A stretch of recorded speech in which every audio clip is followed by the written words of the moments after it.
now, preview time. So let's take a look at what's coming your way.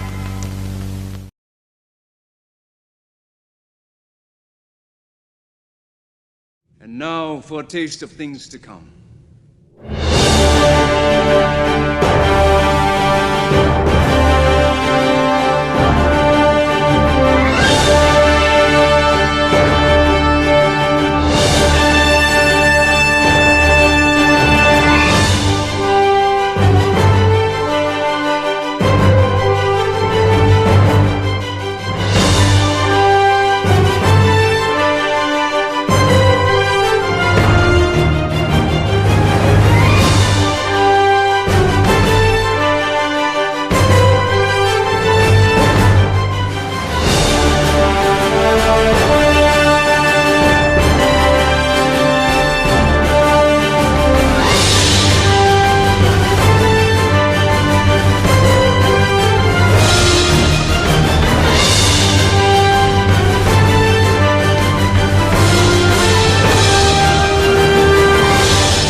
What's going on, everybody? And thank you for joining me here once again for another brand new installment of Renegades Reviews, exclusively here as always on the Casa D18 Studios YouTube channel.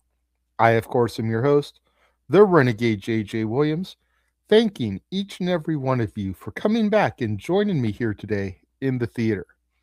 Now, for today's film, we're going to take a look at another Netflix original movie. This one premiered on October 10th of last year.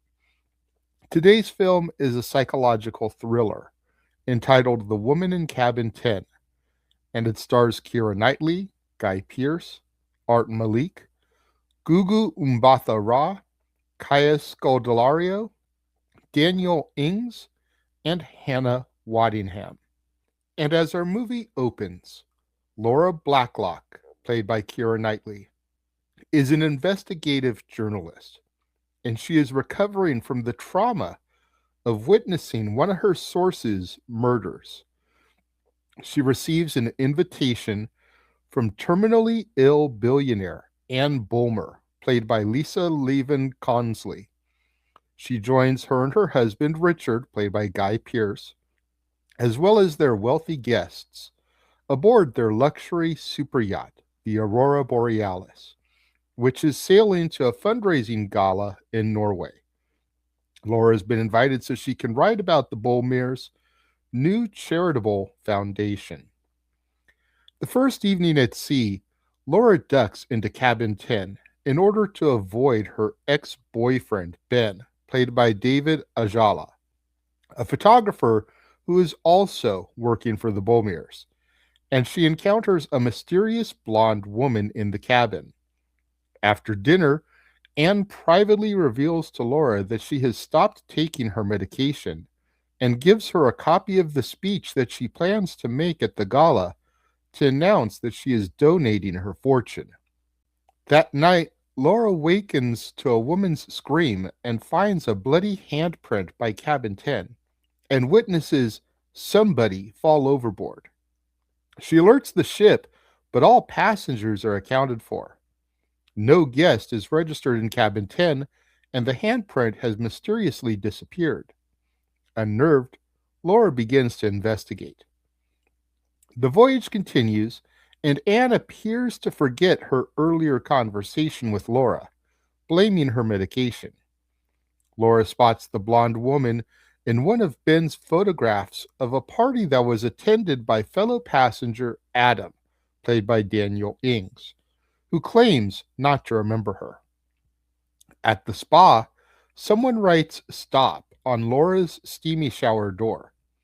Adam is nearby but denies writing it, and Laura learns that the ship's security cameras are deactivated for privacy purposes. Sneaking into cabin 10, Laura finds blonde hair in the sink drain and hides the evidence in her own cabin. She confides in Ben, but suspects that her room has been searched after finding a button on the floor. Laura is pushed off the upper deck into the pool and nearly drowns.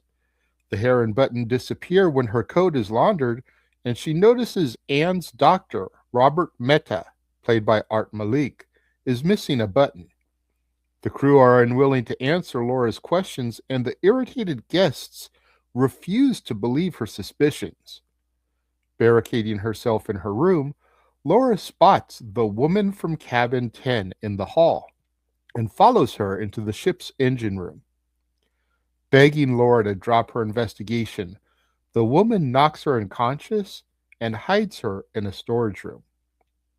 Laura realizes that Richard would be disinherited, so he had arranged for a look-alike to assume Anne's identity. Carrie, the woman from cabin 10, played by Giddy Witt, confesses that Richard hired her to impersonate Anne so as to sign over her fortune to him. After privately talking to Laura on the first evening, Anne discovered Richard kissing Carrie, so he killed her, dumped her body overboard. Carrie desperately needs the promised money in order to help her family, but Laura warns her that Richard will kill her after she signs Anne's revised will. Carrie overhears Richard order Dr. Mehta to find and kill Laura, and Ben returns to the ship as the other guests disembark in Norway. Cornered by Mehta and the ship's complicit captain, John Addis, played by John McMillian, Laura is saved by Ben, who is jabbed with a lethal injection. She jumps overboard and swims to shore, while Mehta reassures Richard that she could not have survived the freezing waters.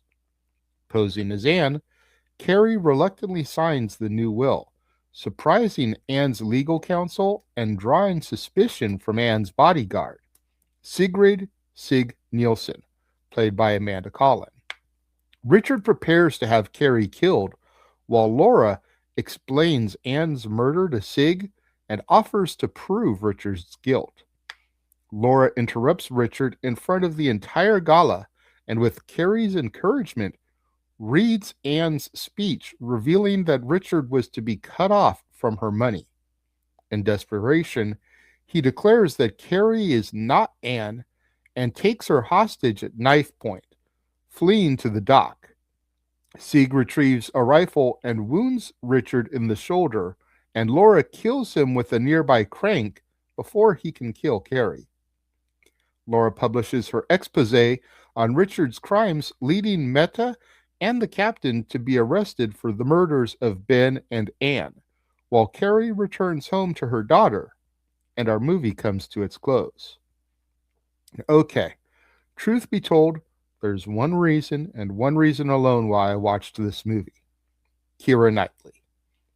I've had the biggest crush on her since she portrayed Elizabeth Swann in Pirates of the Caribbean: The Curse of the Black Pearl. She's the reason why I saw the 2004 adaptation of King Arthur. She's the reason why I saw The Jacket and Domino in 2005. And after the Pirates trilogy ended, kind of lost sight of her. Not for lack of her making movies, she was still very much active. I just didn't really see her do anything that was intriguing to me. The last thing I saw her in was the Hulu original movie, The Boston Strangler, which I reviewed here on the channel on March 25th, 2023. I'm glad I gave the film a chance. It was a tremendous psychological thriller. When Laura caught up with the woman from Cabin 10, and it appeared that it was Anne all along, I was shook. Then we got the reveal that it was a doppelganger, an imposter, a fantastic twist. Something told me that Anne was involved in all of this, so I was partially right, but I had no idea that a swap had taken place. I hope that Keira can keep it up with more movies like this and Boston Strangler that pique my interest, because I'd love to see more of her again. When it comes to my rating of The Woman in Cabin 10, I give this film 4 out of 5 stars. But tell me, what do you think of The Woman in Cabin 10? Have you seen it? Do you want to see it? Let me know. Leave your thoughts in the comments below, and let's have that conversation, that discussion, that debate, that interaction, that discourse, that engagement that I'm always trying to get from you, my loyal viewers. Make sure you guys leave a thumbs up on this video and a comment of some sort, as it helps to boost my visibility in YouTube's algorithms and thereby recommends my content to other people who enjoy movie reviews that maybe have never heard of my show or the Casa D18 Studios YouTube channel. And until next time, when we return to the theater for another brand new installment of Renegades Reviews, I have been your host, the Renegade J.J. Williams, thanking each and every one of you for joining me and tuning in, and I will catch you guys next time.